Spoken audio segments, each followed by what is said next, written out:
Gather round, partners. I have a story to tell you.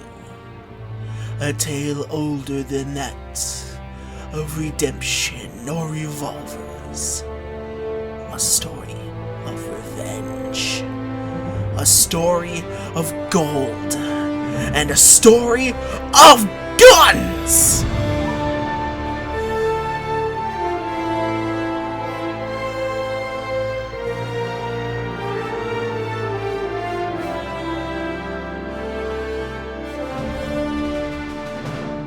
It's safe to say that the Western shooter market isn't as vast as you'd think. Despite a massive gaping chasm that I know most people would drool over to make third and first-person shooters over, only a few scant games have taken up the mantle. Call of Juarez, Weird West, and Dark Ones were the only ones that truly stand out, and hell, Dark Watch was gothic horror. Don't worry, I'll get to that someday. I have a little theory on why, however, and it's because of a certain little open-world game called Red Dead Redemption told every other Western game not to fucking bother. And why not? Red Dead is an amazing game. The sequel's even better depending on who you ask. But if we can't look into the present to find a great Western shooter, why don't we take a look to the past? Far to the past. Before Red Dead Redemption was a gleam in Rockstar's eye. And right before Red Dead Revolver slammed into the ground with all the impact of a wet baby fart. I do like to consider the PS2 era as the true Wild West of video gaming.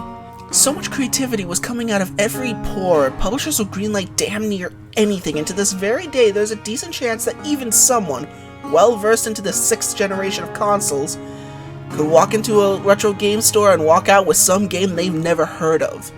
Even more shocking is you'd look at this game you never heard of, flip the case over around, and notice it's from one of your favorite video game developers. Criteria on making a first-person shooter? Why not?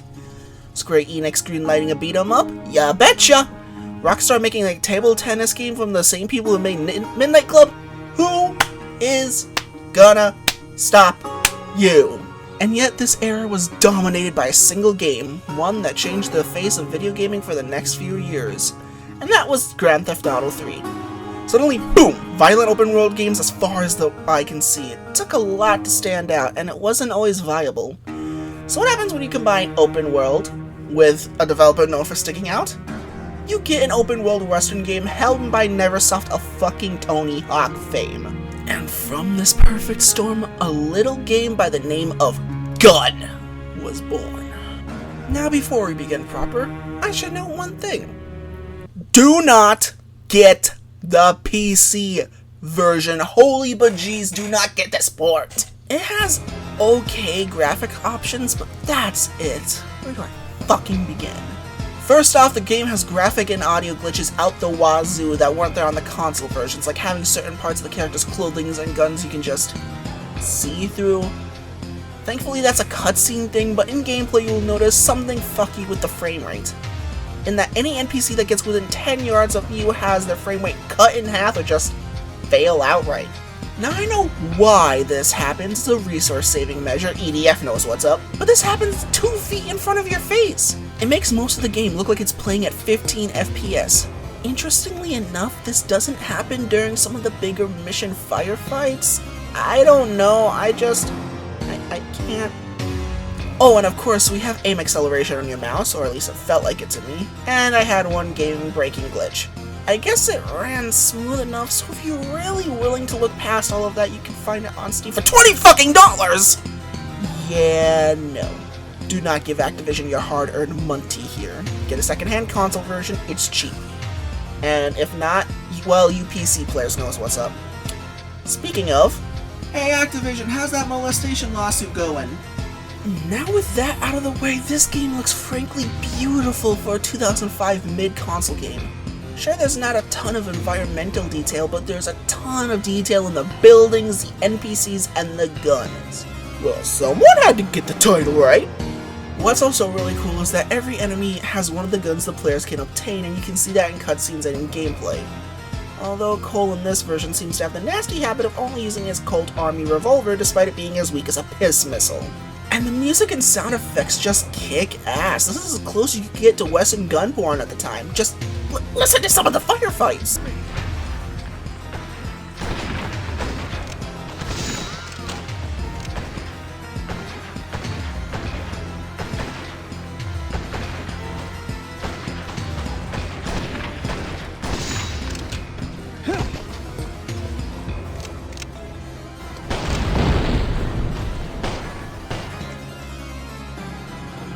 music is pretty good too. It was composed by Christopher Linertz, who you may know as the composer for some of the best Medal of Honor games, the Lair of the Shadow Broker DLC, and Alvin and the Chipmunks and Sausage Party. Yes, I'm not joking.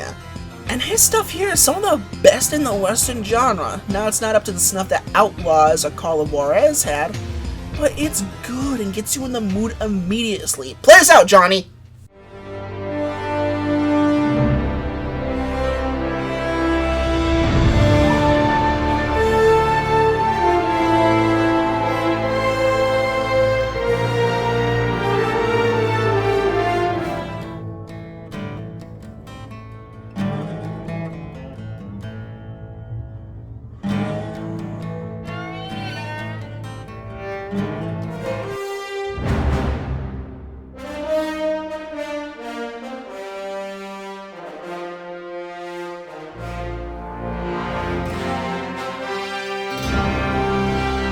As for the story, you play a man named Colton who was hanging with his father while they were hunting when the steamboat they were on was assaulted by an evil preacher looking for an item. The steamboat blows up, and Cole's father is killed, except he's not his father. So now Cole goes on a bloody quest to figure out what the hell is going on and why his life turned upside down. For once on this channel, I'm not going to spoil anything. I'm serious, because this is every single Western trope rolled into one delicious package. You have outlaw gentlemen, you have evil preachers, you have corrupt mayors who are in league with outlaws, you have a railman who thinks riches are worth more than human lives, you have prostitutes with hearts of gold, you have race complications. Wait, what? Okay, so this is going to be a bit of a weird topic, so let me explain the best I can. I'm personally okay with Native Americans being an enemy faction in this game. Does that mean I think violence against natives is good? Hell no! Does that mean I get my kicks by killing natives in a game? Fuck no! But this game is trying to emulate the spaghetti westerns of old, and they're pretty fucking infamous for not treating natives well. Since it's an emulation and not a declaration, I think it's okay this time. I mean, I would be totally fine with it, except the game muddles its message severely. For about the first half of this game, you get into fights with the Apache tribe, who are pretty much portrayed as savage as you could possibly get, murdering innocents, trying to blow stuff up, etc, etc. Yeah, that's not exactly a good outlook on things, but like I said, Gun is trying to be a western of old times. However, about halfway through, Cole starts to help out various native folk, rescuing some from a train and later joining up with the Blackfoot to try to take out a fortress, when it's revealed that Cole is half native. This already muddles the water a little bit, as it seems the game is trying to portray the Blackfoot as the good natives fighting the good fight, and the Apaches as bloodthirsty killers. Except near the end of the game, it's revealed that the Apaches were just trying to kill the same villain you are, and that means they're on the same side of good. Except then, game, why did you have me kill them en masse earlier? Furthermore, if you save certain side missions till after you've allied with the Apache, they still attack you and innocent civilians. The game wants to have its cake and eat it too by somehow portraying natives as more violent than is probably realistic, and yet be noble warriors fighting the good fight. What the game instead does is portray the natives as both warriors fighting against Magruder, but also killing anyone in their way. The reason why I felt like dedicating a whole segment about here is because it does adversely affect the story and not in some social justice way. For 70% of the game, everything else is pure Western silly goodness, but this last 30% is handled so awfully, I just can't help but think how I committed genocide on the Apaches when I'm helping them out in the final level. But now that we've talked about war crimes, let's talk about how you can commit them. Combat feels really good in this game. You have 5 major groups of weapons: a pistol, a rifle, a bow, a shotgun, and a sniper weapon, with 2 throwables and a melee weapon. As you progress through the story, you get new guns, which are universally an upgrade to your current gun. But if you want, you can switch back to your old stuff at any time. I really hope I don't have to explain what dynamite and Molotov cocktails are for. Oh, I thought you were supposed to drink it. Your knife is a quick-fire weapon when an enemy gets too close or for incapacitating enemies in side quests. Your pistol starts off pathetically weak, taking no less than 4 shots to down your standard outlaw, but eventually you upgrade to the Schofield? Which at least is great in quick draw. The volcanic pistol, which holds 10 goddamn rounds and finally gets some great stopping power, and then the dual peacemakers, which are broken beyond belief.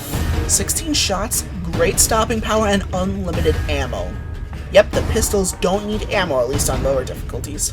Next up is the rifle, and you get cozy with this bad boy for a while. You start with a Winchester that does damn near everything good. It has great stopping power, has a high magazine, it has good range. The only thing it's not so good as if you get swarmed. The only upgrade comes late in the game in the form of Ned's Ferguson rifle, which just dominates the battlefield. It has insane stopping power, and while it should be a bit slower to fire, if you've been keeping up with the upgrades, Cole should be firing this thing as fast as you can click or pull the trigger. This weapon is dangerously good and earns its spot as the endgame weapon of choice. The shotguns are a single barrel and double barrel respectively. Of course, they're great if you get enemies up close, and they're the only weapons in the game minus explosives that can kill multiple enemies. And this man is trying to outspeed Caleb for shotgun reload speed. Next up is the snipers, and I never really used either one of them unless an enemy was outranging me. I mean, it's a more powerful, more slow, chunky salsa version of the rifle. Hell, I didn't even notice a difference between the two guns I got. Finally, we end up on the bows for quick, silent killing until you get the fireball, and then I have no idea what the hell this thing is used for. I mean, if ammo gets low, I guess. And then there's the dynamite bow, which I used for all of the final boss battle and nothing more. All of this gets to highlight some of the carnage in this game. Enemies stop in their tracks and jolt realistically when shot with low caliber weapons, have limbs fly off, go flying themselves, or have their head explodes with high caliber weapons like the shotgun. Explosions send body parts flying every which way and usually leave nothing more but blood splatters on the ground. Cutting someone up with melee leaves ropes of blood flying everywhere, which when I originally played this as a kid, I thought were intestines. Oh yeah, bullet time! I completely forgot to talk about bullet time. When this yellow bar is full, you can whip out your guns and down a bunch of people in slow motion the original Deadeye from Red Dead. But it's never not useful unless an enemy is out of range. I can't attack them! And you can upgrade everything in your arsenal at shops to make things get even more crazy. But to upgrade your weapons, you need cash. So it's time to get out there and into the world of the Rockies to supposedly spans a bunch of states but takes 5 minutes to traverse by horse. Yeah, the open world is pretty damn tiny. Hell, I think it's about the size of the first island from GTA 3. But quality over quantity, and this game gets its mileage out of its tiny-ass space without sacrificing fun. You have a variety of missions to play on the side to earn a bit of scratch. The Pony Express and bounty hunting missions are as generic as you can get, but they fit the cowboy aesthetic. Your standard race to the marker and get the bad guy missions, nothing more. The bounty hunting has an extra wrinkle to it where you can KO the marks by hurting them, then bonking them on the head, which sends more blood flying out than a No More Heroes decapitation. Poker is self-explanatory. Do you need to know poker? I know poker. You know poker. I poker. You poker. We all scream for poker. Yay! Hunting is a bit more interesting. You need to listen to the hints from the Indian dude to figure out where it is from there, then sneak up on it for an on-foot bow headshot. No other weapons work. And the last two missions mix it up by having a beast that will kill you if you biff it. How may I serve you? Don't call me that for one, unless Twitter mobs me. The rest of the missions all have different objectives for each rank of the mission. 1 minute you can be hauling TNT from the side of the town to the other, then you can wipe out a gang and end it by escorting a snitch to jail. You can even buy a pickaxe and mine gold that you find on the side of the road for a free extra $10. All the missions are fairly fun and I never found them too challenging that any of them became tedious. Except poker, of course. While on the subject of difficulty, at least on the normal skill and staying up to date on my upgrades and side missions, there was never a point I thought the game became too hard until the final two missions. Hell, near the end of the game, I had run out of things to upgrade and was only finishing the side missions for the sake of completion's sake. So I just had about $200 burning a hole in my pocket. Side missions also increase your stats, and while I never noticed a difference, maybe it did because some of the supposed endgame bosses were piss easy with liberal use of bullet time and or smart weapon usage. But then the final two missions are a huge difficulty spike with enemies that takes huge chunks off your life bar, fire like they have machine guns and never fucking miss. You need the Ferguson rifle to stand a chance, but it's not impossible. The final boss is a bit bullshit for his first phase, as bullets don't work despite his head being uncovered. But fuck it in the bucket, all you need to know is to blow up the geysers and the rest of his fight is an extended cutscene. You are actually rewarded for beating Gun. You get a snazzy new invincible horse, a brand new shotgun, and if you completed every side quest, a fucking cannon. Both are completely broken and feel like broken mods. They run on shotgun ammo but do not have an ammo counter. Well, sadly this is a little use since you beat everything in the game and there's not much left to shoot unless you enjoy capping innocent townfolk or bobcats. Well, this was hardly worth the effort. Boring! What? You sure? Well, I'll be damned! So as it turns out, with dogged precision and a little bit of luck, you can climb all the way up to the beginning of the game all over again, go to these very specific rocks in the very first screen, and press every combat button. Crouch, bullet time, fire, melee, and throwable for like 20 seconds while this weird-ass sound plays that never appeared in any part of the game up to this point, and you'll unlock a secret menu item called Gun. And this will allow you to teleport to any mission in the game and essentially start New Game Plus from there. I have so many questions. Why is this a secret? Why did my cannon gun go away? Why so obscure? Oh well, Crew's gonna get quite the surprise. You never see it coming. You see that my mind is too fast for life. You're done.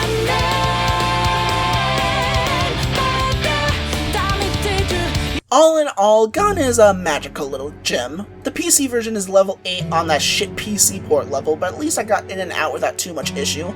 Still, do not pay crazy amounts of money, and even 100%ing this game as much as I could be asked only lasted me about 10 to 11 hours, which for an open world game is pretty small. But would I recommend the console version of Gun? Fuck yeah, I would. Listen, if you want to see what Red Dead Redemption could have possibly been like as a direct sequel to Red Dead Revolver, this is probably the closest you're gonna get, and hell, it's kind of the precursor to everything Rockstar would later do. If you're on the 7th gen, you play the immaculate Red Dead Redemption.